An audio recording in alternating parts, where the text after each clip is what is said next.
तर भैया आमच्या विदर्भात एक म्हण आहे, पायली भरली का शीक उलटते.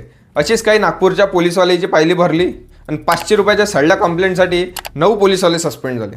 कसं, टेन्शन नका घेऊ, मी आहो ना, सांगतो सगळं.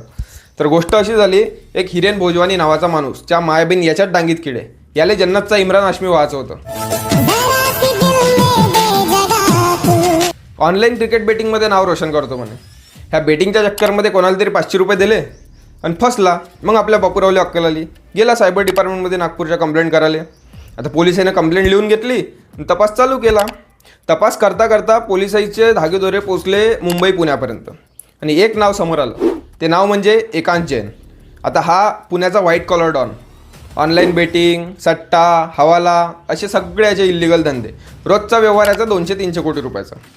पोलिसांनी जेव्हा हे समजलं तेव्हा सायबर डिपार्टमेंटची एक टीम गेली छापा टाकायला गेली, पण स्वतःच एवढं छापून घेतलं की एवढ्या मोठ्या गुन्हेगाराला फक्त एक नोटीस देऊन सोडून दिलं.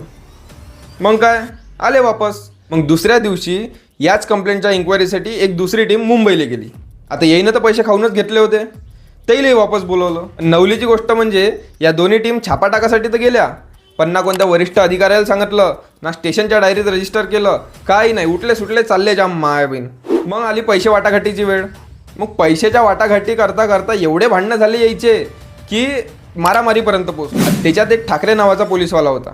त्याला वाटलं आपली बदनामी होईल, तो भाऊ 2 दिवस गायब. मग हा सगळा कारभार जेव्हा आपले नागपूरचे CP रवींद्र सिंगल साहेबाच्या लक्षात आला, त्याने चौकशी केली. चौकशी केल्यावर माहीत पडलं की या सगळ्या कारभारात 1 नाही 2 नाही 9 पोलीसवाले इन्क्लूड होते. मग काय, पट्टा सस्पेन्शन लेटर बनवले, दिलं सगळेला हाकलून. का भावात पडलं, त्या मायाबीन कंप्लेंट पाहिली सडली 500 रुपयाची. बाकी आता चौकशीचे आदेश दिले आहे, अजून कोण असे रिश्वतखोर भरले आहे माहीत पडेल लवकरच. तोपर्यंत तुम्ही फॉलो करून घ्या आणि यूट्यूबवर असाल तर सबस्क्राईब करा. का राजो दरवेळेस सांगा लागते.